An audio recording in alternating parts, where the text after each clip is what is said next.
Tá bom, então agora já é eu. Sim, agora já está com você. Boa tarde, queridos amigos e irmãos do Leon Denis, Camobi, Santa Maria e outros irmãos que participam desta sala de estudos e divulgação da doutrina espírita nesta abençoada tarde de sábado, onde o astro-rei, chefe dos astros, o Sol, no nosso sistema, está nos aquecendo e nos iluminando esse dia maravilhoso. Que possamos fortalecer cada vez mais os nossos vínculos pelos laços de afeto e espiritualidade e nos conectar também, além dos fluidos espirituais, pelas ondas da internet. Que possamos, na tarde de hoje, estudar a doutrina espírita, refletir sobre a nossa passagem pela Terra e o que estamos fazendo com os ensinamentos adquiridos com o Espiritismo. Então, como a nossa irmã já anunciou, hoje nós temos a responsabilidade de conduzir o estudo através da exposição doutrinária. E o tema que intitulamos o nosso trabalho é a ação do pensamento e influência espiritual. É interessante iniciarmos refletindo sobre o primeiro livro do Velho Testamento Bíblico, o Gênesis. E ali a gente percebe que tem a narrativa ali dos profetas da antiguidade, quando se coloca simbolicamente a fala de Deus, que Deus determinou que houvesse a luz, que houvesse as águas, que houvesse os animais e depois o homem, e foi fazendo a obra da criação nos 7 dias simbólicos, que evidentemente nós entendemos que equivalem a eras da humanidade, da história do universo. E isso já nos permite refletir da força do pensamento, a ação do pensamento. O pensamento de Deus. O pensamento de Deus criou tudo que existe no universo. E o pensamento de Deus é perfeito e é eterno. Desde sempre existe. E as leis de Deus são perfeitas e são imutáveis. Então, se a gente analisar, por exemplo, uma lei da natureza, que é a lei da gravidade.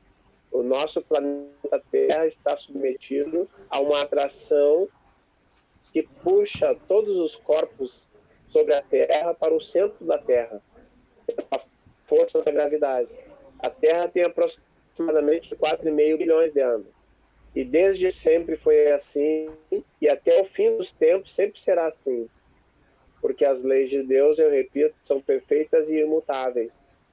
E essas leis de Deus, elas foram criadas a partir do pensamento divino, a partir do pensamento do arquiteto do universo. Então, a ação do pensamento é a base de tudo que existe, em qualquer plano da vida.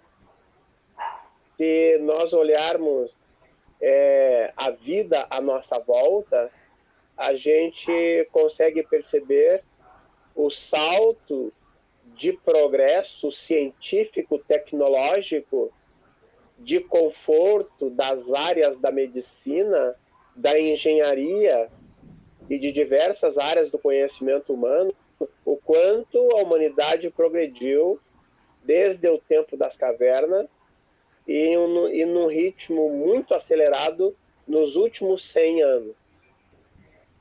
E se a gente pegar uma história de aproximadamente 5.000 anos atrás, nós vamos nos deparar com a obra magnífica e, ao mesmo tempo, enigmática das pirâmides do Egito.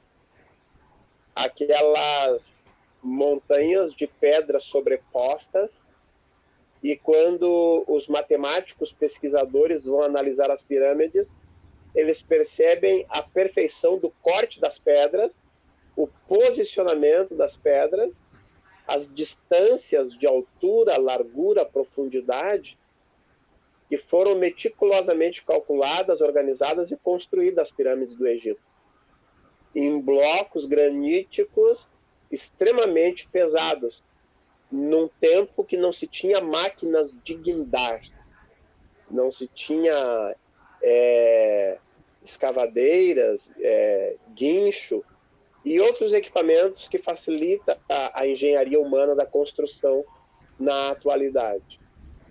E mesmo assim, o homem da época conseguiu construir aquelas obras faraônicas, na acepção do termo faraônico, que atravessa os séculos e se encontra plena e sólida ainda no deserto do Egito.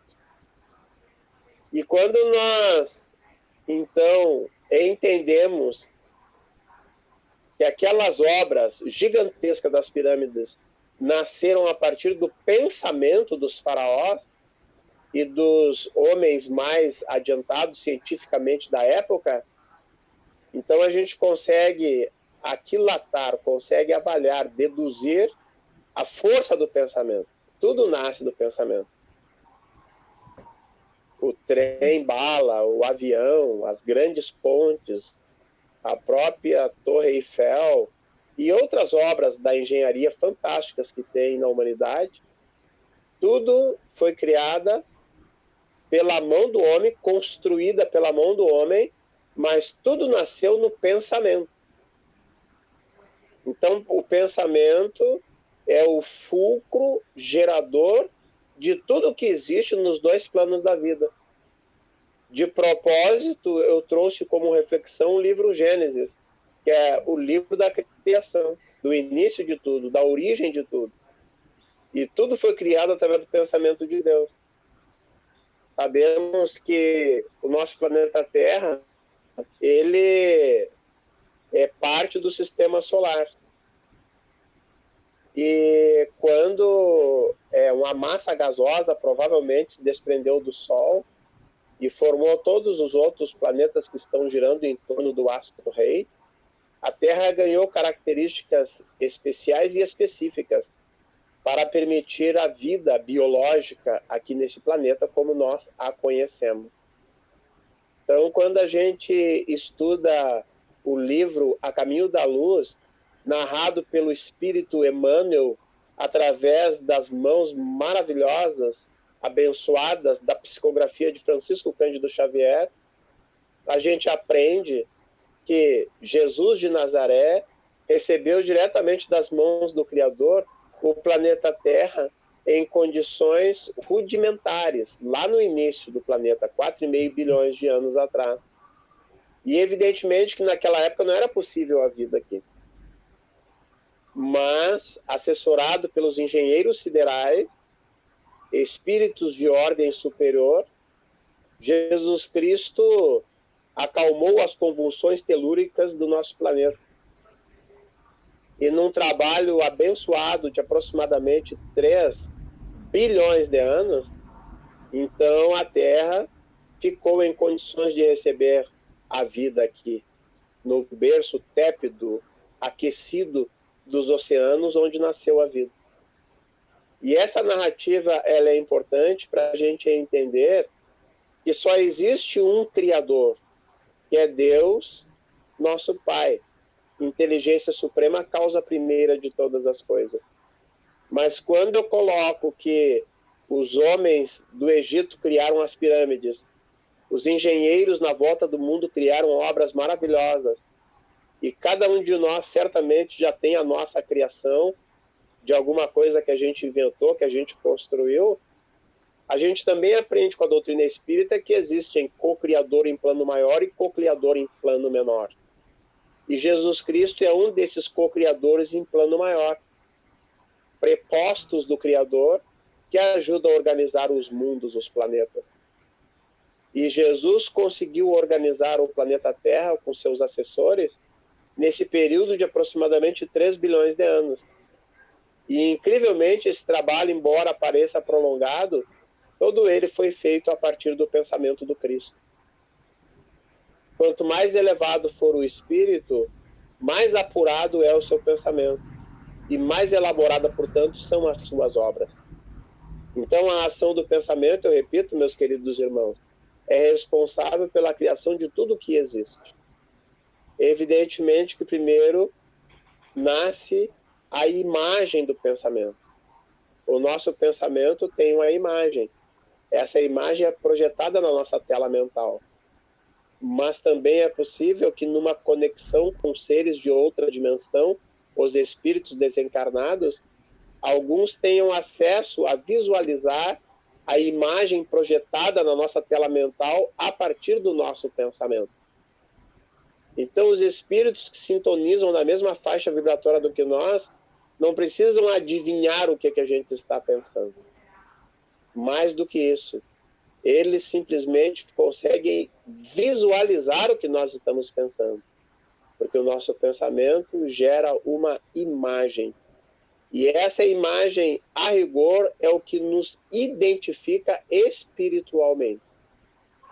Daí Jesus dizer que nós podemos pecar até pelo pensamento. E já inspirado nesta passagem do Evangelho de Jesus, eu vou buscar, na terceira obra da codificação espírita, o Evangelho segundo o Espiritismo, uma passagem que nos faz entender e refletir sobre esta questão no capítulo 8 do Evangelho segundo o Espiritismo, no item 5.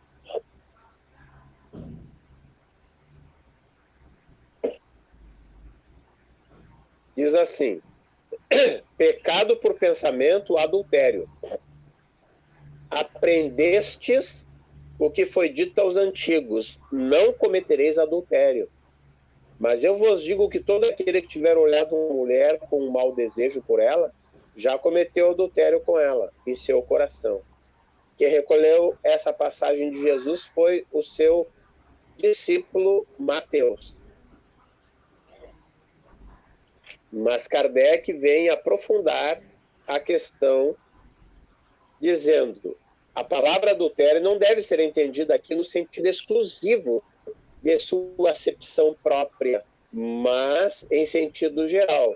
Jesus frequentemente a empregou por extensão para designar o mal, o pecado e todo mau pensamento. Como, por exemplo, nessa passagem: porque se alguém se envergonhar de mim e de minhas palavras, entre esta raça adúltera e pecadora, o Filho do Homem se envergonhará também dele, quando vier acompanhado dos anjos, dos santos anjos, na glória de seu Pai. Essa passagem, quem escreveu foi Marcos. A verdadeira pureza não está somente nos atos, mas também no pensamento, porque aquele que tem o coração puro não pensa mesmo no mal. Foi isso que Jesus quis dizer. Ele condena o pecado, mesmo em pensamento, porque é um sinal de impureza. Então, o nosso pensamento gerador de tudo que existe em qualquer dimensão é também as nossas digitais psíquicas, espirituais e emocionais. É por estas e por outras que semelhantes se atraem. Afinidade. O que é afinidade? Por que nós conseguimos conviver de uma forma razoavelmente bem com algumas pessoas por um longo tempo? Porque a gente estabelece afinidade com ela. Interessante dizer que a afinidade pode ser para o bem ou para o mal. Porque um grupo de criminosos, por exemplo, que planejam em conluio cometer um crime, um assalto, alguma coisa, eles estabelecem entre eles uma perfeita afinidade para poder alcançarem êxito no seu plano maldoso. Mas também quando estamos intencionados de fazer uma obra positiva, benéfica, benevolente, nós também vamos nos unir em torno de um ideal pelo princípio da afinidade.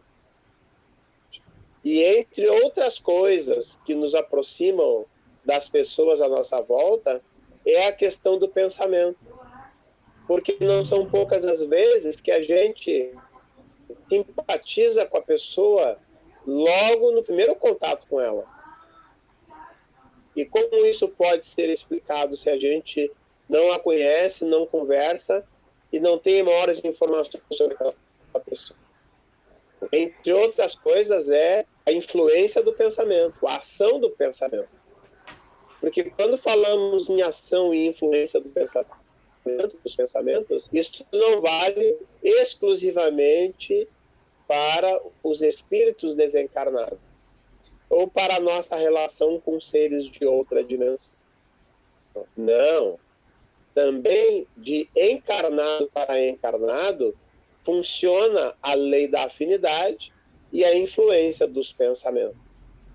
Então nós nos aproximamos ou nos afastamos das pessoas pela afinidade do nosso pensamento.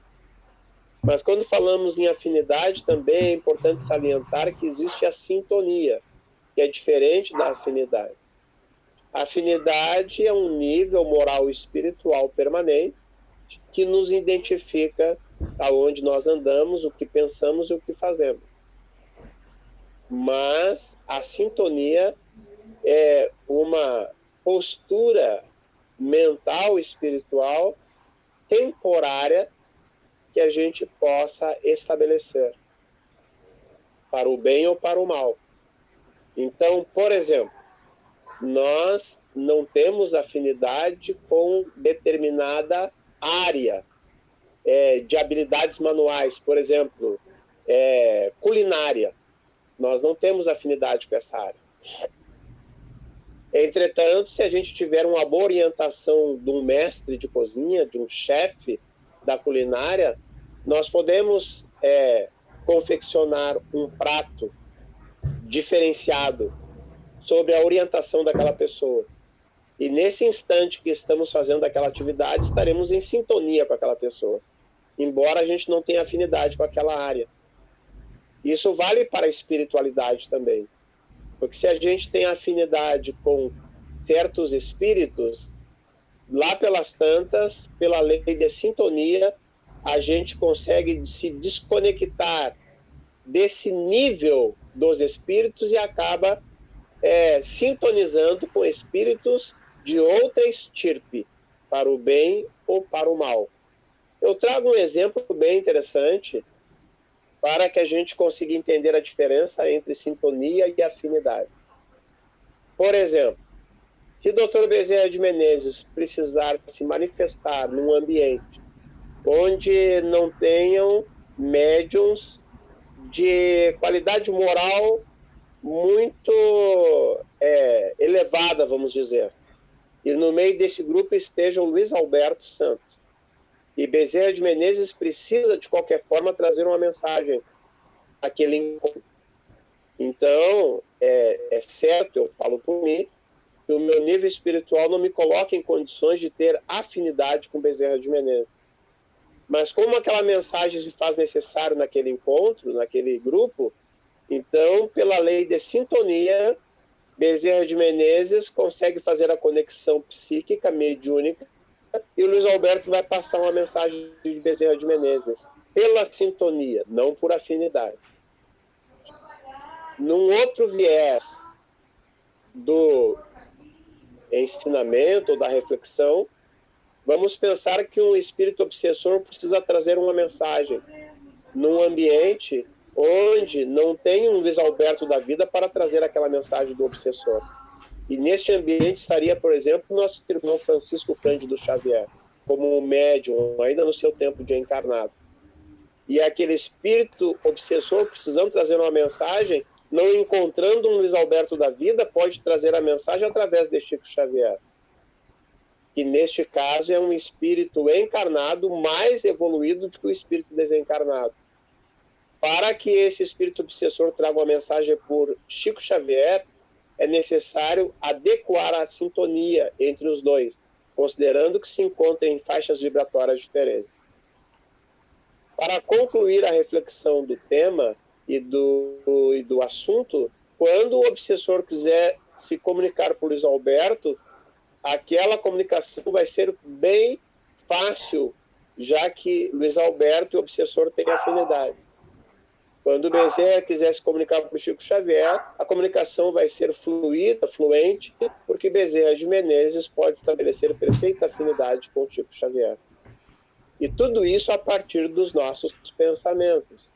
Não é de graça que Emmanuel tem um livro chamado Pensamento e Vida, ao mesmo tempo que podemos dizer que pensamento é vida. Eu lembro de algumas passagens das obras de André Luiz, a exemplo de Missionários da Luz, onde o espírito está prestes a ser acomodado na vida intrauterina da mãe que nas próximas horas vai ficar gestante daquele espírito. E então, para facilitar a aderência do óvulo no útero materno, fecundado pelo espermatozoide, e estabelecer uma conexão perfeita entre o perispírito do reencarnante e a célula-ovo, o zigoto, que está em fase de formação, os benfeitores espirituais, construtores da reencarnação, começam a induzir o espírito reencarnante, possivelmente Segismundo, para que ele consiga se concentrar e fazer pensamento firme no desejo de reencarnar filho daquele casal.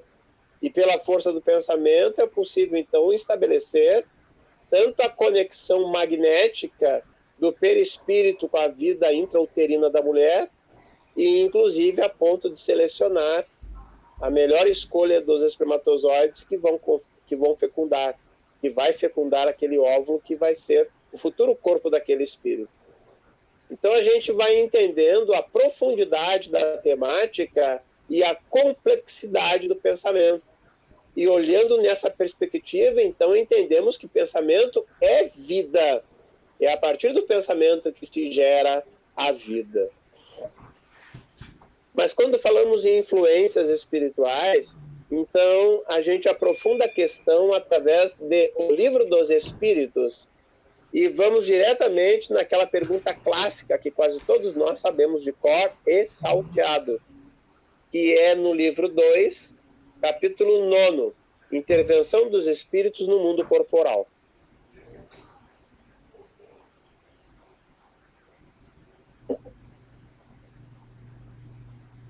Lembrando que o livro 2 do Livro dos Espíritos é a vida espírita e o capítulo 9, Intervenção dos Espíritos no Mundo Corporal. E a pergunta elaborada por Allan Kardec é de número 459. Kardec perguntou assim: os espíritos influem sobre os nossos pensamentos e nas nossas ações? Nessa obra que eu tenho em mãos, a resposta está traduzida assim: a esse respeito, sua influência é maior do que credes, porque frequentemente são eles que vos dirigem. Temos pensamento, diz a próxima questão, que nos são próprios e outros que nos são sugeridos? Resposta dos amigos espirituais: vossa alma é um espírito que pensa. Não ignorais que vários pensamentos vos alcançam ao mesmo tempo, sobre o mesmo assunto, e, frequentemente, bem contrários uns aos outros. Então, há sempre de vós e de nós, e isso que vos coloca na incerteza, posto que tendes em vós duas ideias que se combatem. E por aí adiante vai, nas próximas questões, trabalhando sobre a ação do pensamento e influências espirituais. Podemos aqui ainda desdobrar a questão da seguinte forma: os espíritos influenciam nos nossos pensamentos, muito mais do que podemos imaginar. Entretanto, ainda assim, quem determina o que vamos fazer ou deixar de fazer somos nós, graças ao nosso livre-arbítrio. Na medida que a gente vai evoluindo, cada vez mais nós alcançamos a nossa autonomia mental, psicológica, emocional.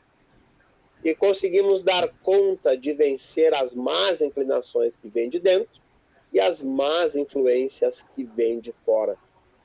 Então, não podemos culpar ou responsabilizar um espírito porque a gente foi para o caminho errado. tem exceção daquelas pessoas, tem exceção, como, por exemplo, aquelas pessoas que perderam o controle das suas faculdades mentais, a exemplo da pessoa que tem uma demência. A criança muito novinha, ainda que não tenha a maturidade do senso moral, da razão, para decidir pelo certo ou pelo errado. A pessoa que está sob efeito de alguma droga, e aí também, alguns casos, dá para se dar um desconto na questão do livre-arbítrio. Mas em sã consciência, todos nós temos a responsabilidade dos nossos atos e ainda assim não estaremos livres da influência espiritual. Uma brincadeira respeitosa e muito oportuna eu faço com os nossos times de futebol do nosso estado. Daqui um pouquinho teremos um Grenal. Um espírito obsessor me subjugar com toda a sua força, daqui uma hora, não vai conseguir fazer com que eu torça para o Grêmio, porque eu sou colorado. E por que eu trago esse exemplo? Porque a influência espiritual, ela frequentemente vai na direção da nossa tendência. Então a gente tem um impulso, a gente tem um desejo, a gente tem uma predisposição a uma atitude, a seguir um caminho, e pelo nosso pensamento nós atraímos os espíritos que compactuam, compartilham daquela ideia, daquele ideal, daquele desejo, daquela intenção. Então insuflam em nós, potencializam no nosso próprio pensamento uma energia a mais, um plus. E nós que já estávamos com vontade de ir no caminho da contramão, aumenta a nossa vontade, mas a origem ainda assim estará em nós. Ainda é importante levar em consideração os aspectos da inspiração, da intuição, e também uma abordagem da psicologia, que é a minha área profissional, o insight, que a gente tem muitas vezes daquela ideia que acende a lampadinha na nossa cabeça, na nossa mente, e a gente faz grandes descobertas e tem percepções extraordinárias em alguns momentos de nossas vidas. Então, se a gente olhar a inspiração, por exemplo, a gente precisa tomar uma decisão e a gente fica pensando, como é que eu vou decidir isso melhor? Aí entra a ação da prece e a força do pensamento. Vamos estudar no capítulo 27, então, do Evangelho segundo o Espiritismo, a ação da prece e a força do pensamento. Jesus já ensinava, orai e vigiai. Na medida que a gente ora, nós fizemos a conexão com o Criador, mas fizemos a conexão com os espíritos que estão mais próximos de nós, o nosso anjo da guarda e os nossos benfeitores espirituais. E buscando, então, o auxílio para tomar uma boa decisão, os amigos espirituais nos conseguem inspirar uma ideia trazida de fora de nós para que a gente consiga escolher a melhor opção.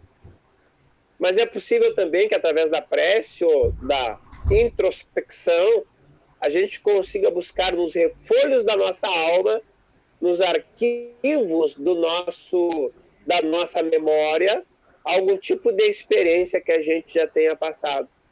E esse processo chama-se intuição. Então a gente consegue cavar do fundo da memória algum tipo de experiência adquirida. E usando aquela experiência, mesmo que a gente não consiga decifrar de onde vem, amplia a nossa possibilidade de tomar a decisão acertada. A inspiração vem de fora e a intuição vem de dentro. Qualquer uma das duas pode ser insuflada pelos benfeitores espirituais. Quando estamos trabalhando na psicologia e queremos nos referir a esta ideia extraordinária que a gente percebe algumas vezes, descobre coisas inusitadas, nós chamamos isso de insight. Fulano teve um insight e conseguiu ali despertar, conseguiu ali avançar de um trauma para uma plenitude emocional, para uma maturidade emocional. porque conseguiu se desvencilhar daquele clichê traumático. Mas também falamos em psicologia que o universo conspira a nosso favor. Nós temos a tendência para o negativismo, para o pessimismo, para as coisas negativas, e o universo, ele autentica aquela nossa tendência. E o inverso é verdadeiro. Quando somos altruístas, otimistas, temos fé em nós, temos fé nas pessoas, temos fé nas coisas, na circunstância, na espiritualidade, mas num aspecto do ser integral que se conecta com a natureza, que transcende a vida material, na acepção da espiritualidade, numa abordagem psicológica, então o universo conspira contra nós, nos favorece a acertar a decisão que temos pela frente. E nesse caminho vai. Em tempos de pandemia, meus queridos irmãos, é mais do que necessário a gente administrar e educar os nossos pensamentos. Porque nunca a humanidade esteve tão necessitada de bons pensamentos, de boas conexões, de solidariedade, de caridade, de fraternidade, de aproximação daquelas pessoas mais vulneráveis. Em tempos de polaridade extrema na política, temos que estar vigilantes com os nossos pensamentos, para que a gente não entre na contramão das discussões estéreis e acabe trazendo energias negativas para a nossa vida, para a nossa saúde e para nossas relações interpessoais. E o melhor remédio contra os maus pensamentos é a ação no bem, o trabalho social. A Casa Espírita precisa lançar mão do trabalho social, da promoção social espírita, neste momento de grandes dificuldades pelas quais passa a humanidade.